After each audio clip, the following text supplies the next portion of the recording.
Footy is back for 2024. We unpack a huge opening round. How did the Giants dismantle the flag pies? Lloydy assesses the Bombers. Is this the year they break the drought? Plus, we make some bold calls. This is Access All Areas thanks to Crypto.com.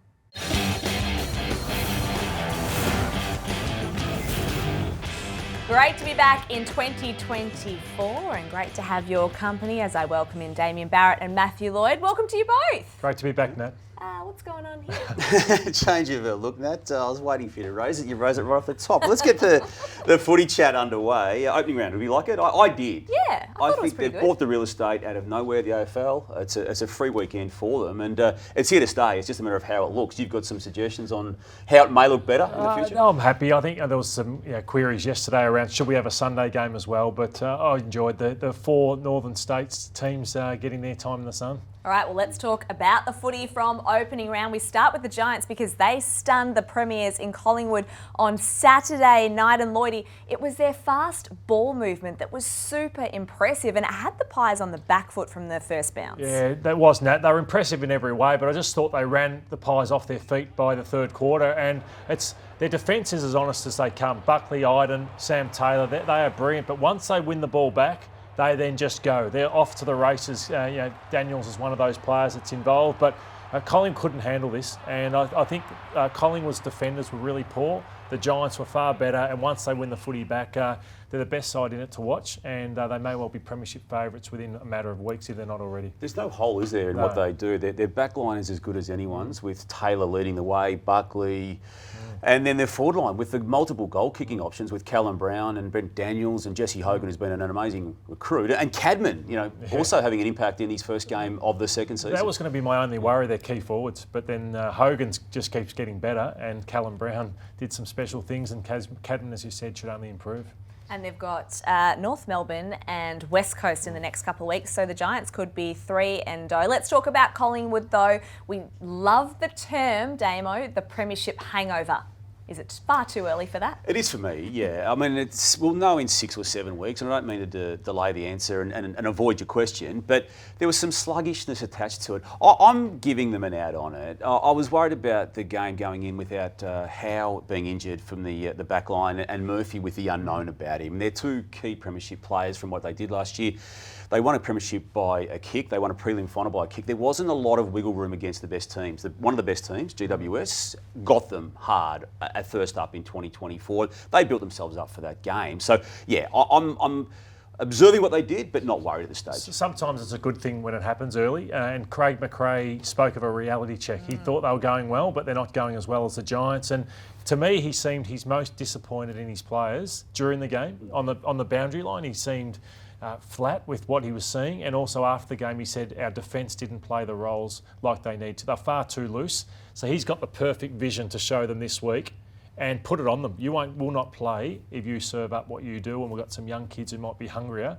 If some of you blokes who've got premiership medals around your neck want to play that way. Well, one piece of vision that's going to certainly do the rounds in the next 24 hours, it already has, is Mason Cox pre-game. Damo, this is really bizarre. This is the warm-up drill for the midfielders pre-game. He just runs in, makes some contact with Shane Mumford there. The AFL has sent a please explain. What did you make of it? Oh, look, I didn't make much of it at all, Nat. I love the theatre attached to Mason Cox. I understand why Brent Daniels and other people at the Giants had issue with it. That's what happens in the build-up to a game. But I feel if we're going to investigate or at least ask for please explains on matters like that, we're going to need another 100 people upstairs to look at it. Now, there's going to be a second side to the story. Mason Cox has a belief it was a Collingwood's ball. There's no demarcation the way I know it to be when it comes to the pre-match warm-ups. Is that right, Lloyd? I mean, you've got zones, but there's no line saying you can't cross it. It's I mean, you even saw during the playoffs in the NFL where the great Patrick Mahomes and Travis Kelce just threw the mechanisms and balls away from one of the kickers from the opposition team. Nothing happened. They just move on. I think these things happen. Where I disagree with you is he made body contact with an opposition staff member. That could have sparked a huge melee. Particularly with Mumford. With Mumford as well. So that's where I think he may get a sanction for this one.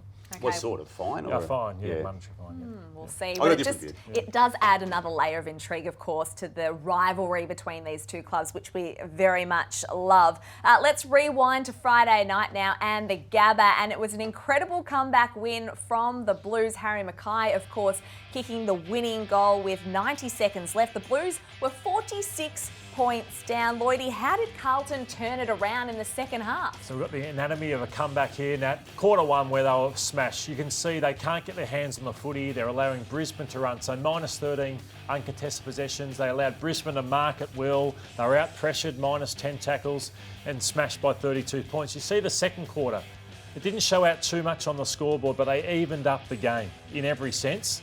And then they got their confidence back, they got their pressure, contest back, and then just obliterated the Brisbane Lions in the third quarter. So they did it really calmly. And this is where it all starts. It starts with pressure, where their pressure wasn't good enough. And watch them get in the face of the Brisbane Lions. And it just proves that anyone can panic. And you can never give up on a game, because I love the way the Carlton did this, Damo, and then they got their time in the sun with clearances in the third quarter. I had given up on their behalf for what it's worth. I was at the Gabba Nat, and it looked forlorn to me, even to mount a semi sort of a token comeback. But how silly was that view, given what we then saw unfold late in the second quarter, and particularly at the explosive start? That man there, Charlie Curnow, kicking 4 goals in relatively quick succession. He got them back into the game, and then his other big mate down forward then had the winning touch on it in Harry Mackay. But there was so many layers to it, and just something that Michael Voss is going to be able to now. Okay, guys, we had some good wins last year. This may well be the best win we've had in our short time together. They're 4 points you don't expect to get at the Gabba. So they've banked one that maybe they weren't expecting to. Take care of Richmond on Thursday night, and they set themselves up for a big year. So the win was soured, unfortunately, by the news that Sam Doherty has ruptured his ACL. It's a third ACL injury for him. This time, though, Damo, it was his good knee. Now, he came off the field, and we'll see that in just a moment. You can see him there just copying that knock, but he did actually return. Do you have any concerns or issues with the Blues putting him back out there? And it's quite incredible if he's done his ACL just to still be out there. Look at this. Well, you're highlighting this, and it's a great point you raise here. I mean, he's able to then do that defensive act, the 1%er that helped them win a game of footy by a point after having suffered the knee injury. Where it happened, there's a meniscus issue as well, whether that was aggravated. I mean, you'd like a debrief, but I mean, with someone who's done 2 knees as well, has allowed himself to go back on them, and he made the decision himself. And the resilience that's attached to his football, Lordo, and it's a story that does need no telling, but we're now going to reflect upon it again, aren't we, with the 2 cancer issues that he's also battled on top of the 2 knee ACL reconstructions, and now a third. It's a sad footy story. And Colemanly as well for the Brisbane Lions has ruptured his ACL. Do you have any concerns if you're Chris Fagan? Oh, massive concerns, because he is just about the best man on the ground in the grand final. He reads the play so well. He's young. He's in the prime of his career. I thought Wilmot was the Brisbane Lions' best player, so that's a huge positive for what he brings to the half-back line. But Daniel Rich has retired, so you just don't want to lose high-quality players like Doherty and Wilmot, and Coleman. You need a lot of luck to win a premiership, and they've lost 2 key players, both sides. To the other Queensland team now, and the Gold Coast Suns find themselves on top of the ladder for the first time in their history, which is incredible. Of course, new coach Damian Hardwick getting his tenure off to a flying start with a win over his old mob. And Lloydy, you want to highlight the work of Jack Lukosius. I do, Nat, because he's been maligned even as a young guy coming into the system. He was a couple of draft pick, and that comes with pressure, and he's been forward, he's been back. Some are saying, does he always want the easy ball behind the play because he's a nice kick, but does he ever earn possessions forward of the ball? Where I'm now seeing a consistent player like Jamara Ugle-Hagan. These are the 2 players I can't wait to watch this year. He kicked 39 goals last year. Even last week when they got smashed by the Giants in the practice game, he kicked 4. Then he goes and kicks another 3. 39 goals last year. I think he can kick 50 goals alongside Ben King, who'll get the #1 defender every week. So I loved what I saw. From a Tigers perspective, Damo, Adam Uze, obviously, first game as Richmond coach. They were 67 points down, but managed to spark a bit of a comeback. Are you concerned? I feel similar to what Lloydy mentioned about Craig McRae. This happening in the first game for Adam Uze could be the best thing for them. He was forced to make a significant change on the run, and he rejigged things at half time. It worked. They got back into the game. It was line ball that they might have actually kept coming even further. In the end, the margin they had to recover was too great. But again, let's see what happens when they get Dusty back, Lynch back, and Nankervis back. And they're all expected to come back at some stage soon, as potentially as early as their very next game against Carlton on Thursday. So I want to see what happens then. I want to move on now and talk about the Sydney Swans and their win over the D's. Last year, they had an issue at the stoppages. They went out, they got Brodie Grundy in the off-season, and Damo, that weakness has become a strength now if you take a look at this graphic. I just love it when clubs identify a problem and go and address it. And that's what the Swans have done. And we've seen what that can do in the space of one game. Double the amount of hit-outs to advantage. Now, that's an average number, and we're backing that off one game. But he's going to be increasing that number of 7 hit-outs to advantage on a Swans game this year. And that's a starting point to where they did ultimately fall down last year, coming off a grand final the previous year. I loved it. It was bold.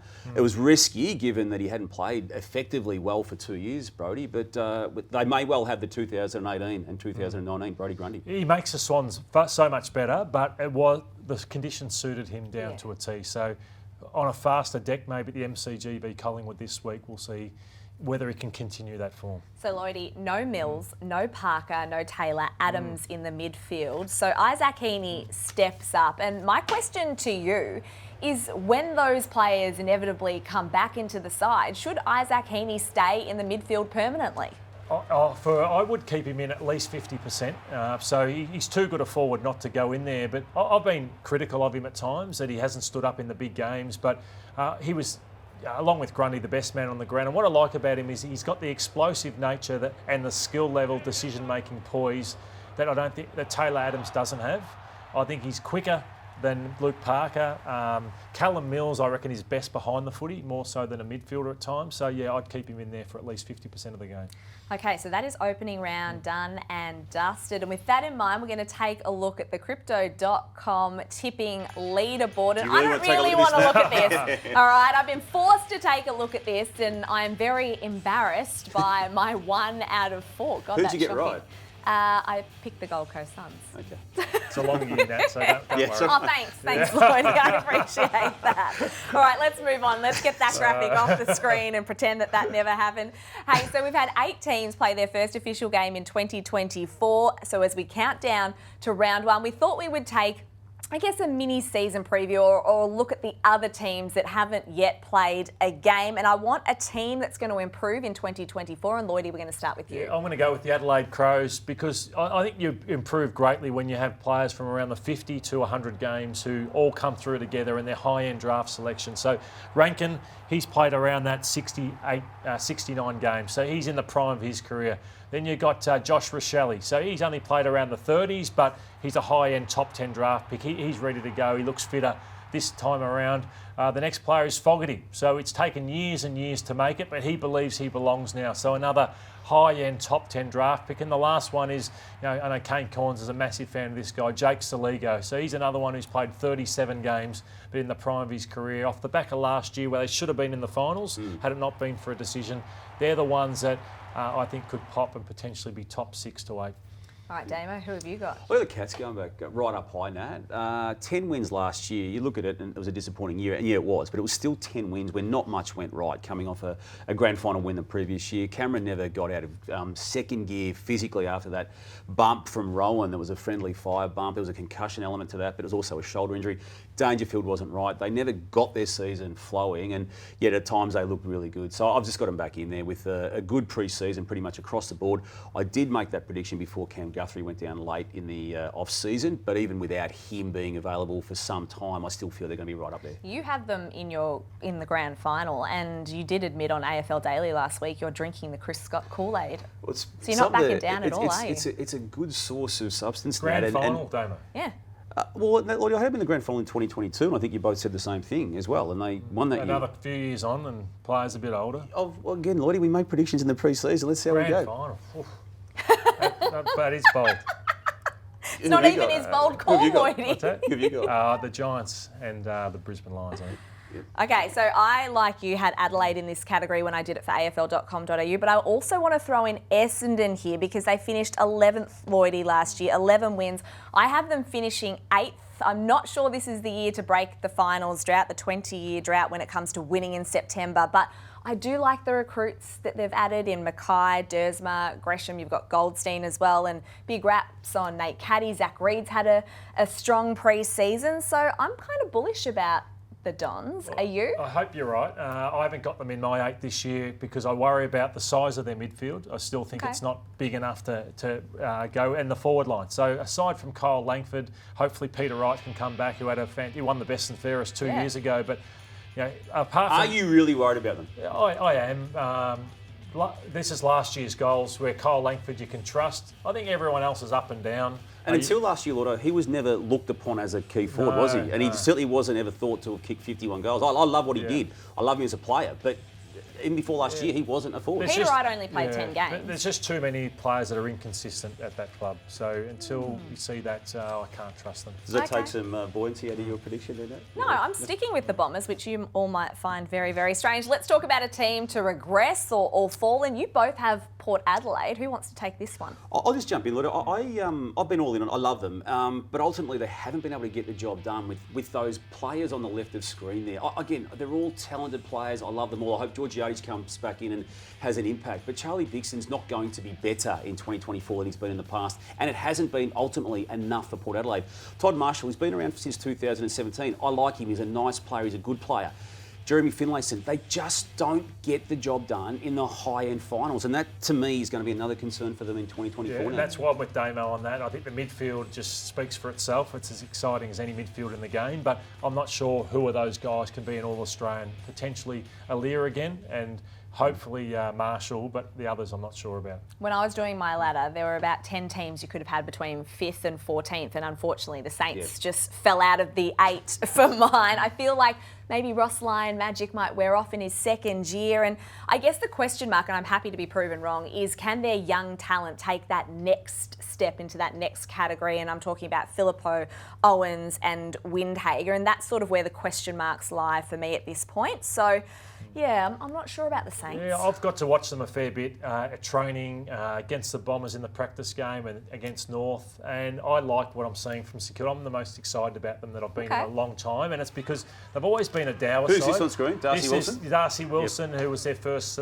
selection in the draft. He will play round 1, so he brings speed. Ross loves him. And class, and Ross does love him, so he's one. This guy I'm going to put on the table as the half-back flanker in the All-Australian side this year. He has been the standout at St Kilda in the pre-season, Wanganeen Miller, so he's a star. And then you've got obviously Bradley Hill who'll do his thing. This is Wanganeen Miller again. And then you've got the player from Fremantle, Liam Henry, that they've recruited, who goes inside now, which everyone laughs at, but he can play inside mid now, and he also can be out on the wing, so he's also more consistent. So I think that they'll be riding up and about. Again, could be top 6 as well. And Damo, you have a column on Ross Lyon coming on Tuesday on afl.com.au, so we'll stay tuned. I'll give you a little tease now. Cuddly Ross is going to be back in 2024. He's committed to that publicly now. So. Okay, we do love Cuddly Ross. Looking forward to reading that one. A breakout player from you, Lloydy, for this year. Yeah, Finn Callahan from the GWS Giants. He was out on the weekend. Hopefully he'll be back in the next week or two. But this is him from the final last year. He played 21 games. He's only played 26 games in his career, but I've watched him as a junior. He reminds me, I think he's got Bontempelli traits. He's such a good size, isn't he? 192 centimetres, so he's just, I call him the Rolls Royce. He's just an absolute Rolls Royce. Look, his weighting of kicks and handball as well. And the back half of 2023 was quite special for a bloke who was in his second season of footy.